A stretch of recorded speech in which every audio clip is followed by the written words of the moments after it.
अस्सलाम वालेकुम। पिछली वीडियो में हमने शुमाली हिंद की शायरी और शुरा पर बात की थी। आज की ये वीडियो शुमाली हिंद में उर्दू नसर के बारे में है। नसर में आप लोगों ने अलीगढ़ और फोर्ट विलियम कॉलेज का नाम तो सुना होगा, लेकिन शुमाली हिंद में नसर की इब्तिदा कहाँ से हुई और वो कौन से मुसन्निफीन थे जिन्होंने इस सरजमीन पर उर्दू नसर का बीज बोया। आज हम उन मुसन्निफीन और उनकी तसनीफ़ का जिक्र करेंगे जिन्होंने शुमाली हिंद के अंदर उर्दू नसर का रुख मुतय्यन किया। इब्तिदा में शुमाली हिंद में इल्मी और सरकारी ज़बान के तौर पर फ़ारसी राइज थी। उर्दू सिर्फ बोल चाल तक महदूद थी। ये फिर शायरी के लिए इस्तेमाल होने लगी बाद में, लेकिन 18वीं सदी के आते आते सूफिया कराम और मुसल्लिहीन ने महसूस किया कि अवाम तक अपनी बात पहुँचाने के लिए इसी ज़बान का सहारा लेना होगा जो कि वो बोलते हैं। यूँ इस ख्याल ने शुमाली हिंद के अंदर नसर का बीज बोया। नसर के हवाले से 3 तरह की तसनीफ़ सामने आती हैं उस वक्त जो इब्तिदाई तसनीफ़ थी। पहली तनकीदी नसर, जिसमें वो दिबाचे शामिल थे जो कि शुरा ने अपनी दीवान पर लिखे, यानी उर्दू दीवान पर उर्दू दिबाचे शुरा ने लिखे, हालांकि इससे पहले उर्दू दीवानों पर दिबाचा फ़ारसी में लिखा जाता था। फिर मजहबी तसनीफ़ सामने आई, वो तसनीफ़ जिसमें कुरान मजीद के तराजुम हुए और तफसीर हुई। फिर दस्तानी तसनीफ़, जिसमें वही किस्से और कहानियाँ होती थी जिसकी उस वक्त रिवायत थी। तो ये 3 तरह की तसनीफ़ जो थी ये इब्तिदाई तौर पर सामने आने लगी। आज की ये हमारी वीडियो नसरी तनकीद से शुरू हो रही है। हम उन मुसन्निफ़ीन के बारे में बात करेंगे जिन्होंने अपने दीवान के दिबाचे उर्दू में लिखे, तो हम सबसे पहले उनका जिक्र कर लेंगे। ऐसे मुसन्निफ़ीन में पहला नाम हमारे पास है सैयद बरकतुल्लाह इश्की। ये बलग्राम के मशहूर ख़ानदान से ताल्लुक़ रखते थे। साहिब दीवान शायर होने के साथ साथ ये अपने वक्त के सूफी बुज़ुर्ग भी थे। ये फ़ारसी के शायर थे और फ़ारसी में शायरी करते थे और इनका फ़ारसी दीवान भी शाया हो चुका है। तसनीफ़ अगर देखें तो दीवान इश्की है जो कि फ़ारसी में है। फिर 2 नसरी तसनीफ़ हैं इनकी, वो भी फ़ारसी में है, सवाल जवाब के नाम से और अवारिफ़ हिंद के नाम से। तो ये दोनों नसरी तसनीफ़ भी फ़ारसी में ही है। उर्दू के हवाले से इनकी अहमियत यह है कि अवारिफ़ हिंदी जो कि उनकी तसनीफ़ है जो कि है तो फ़ारसी में, लेकिन इसमें उन्होंने उर्दू अमसाल और कहावतों को सूफियाना अंदाज में पेश किया है, उनकी सूफियाना तशरीह की है। इसके बाद है मिर्ज़ा मोहम्मद इस्माइल उर्फ जान तपश।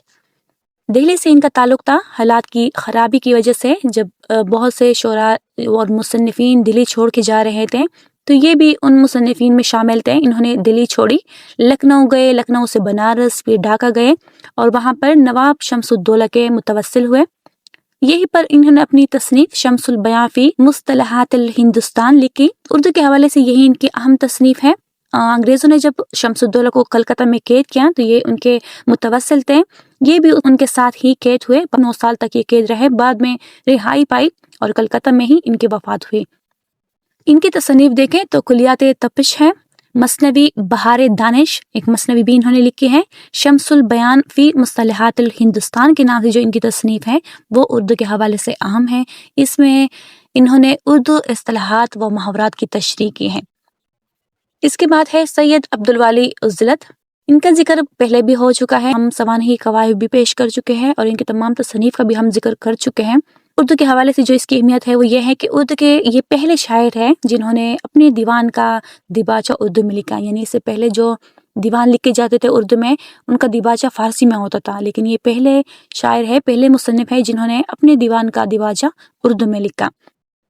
इसके बाद मिर्ज़ा मोहम्मद रफ़ी सौदा, इनका तारुफ भी हो चुका है, बहुत तफसील के साथ हम बात कर चुके हैं इनके बारे में। मसनवी सबीले हिदायत जो इनकी मसनवी है सबीले हिदायत, उसका दिबाचा उर्दू नसर में लिखा।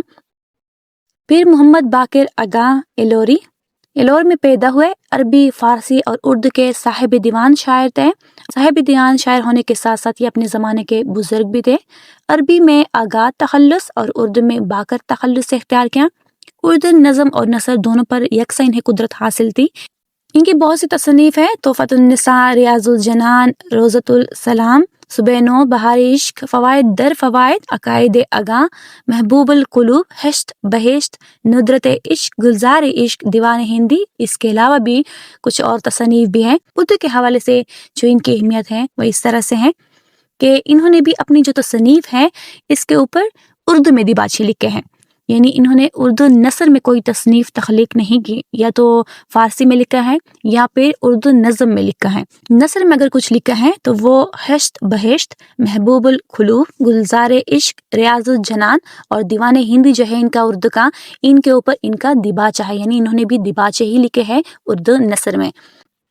फिर इशरत बरेलवी, इन्होंने भी दिबाचा लिखा है किस्से पुदमावत का। किस्से पुदमावत को इन्होंने मंजूम अंदाज में लिखा, फिर उसके ऊपर उर्दू में दिबाचा लिखा। पुदमावत की जो असल तसनीफ़ है वो मलिक मोहम्मद जायसी ने शेर शाह सूरी के दौर में तसनीफ़ की। ये ओदी ज़ुबान में है। हिंदुस्तान के बहुत से शुरा ने अपने अपने अंदाज में इसको बांधा, इसको नज़म किया है। इसी तरह मीर ज़ियाउद्दीन इबरत ने भी पुदमावत किस्सों को नज़म करना शुरू किया, लेकिन अभी ये तसनीफ़ मुकम्मल नहीं हुई थी कि उनका इंतकाल हुआ।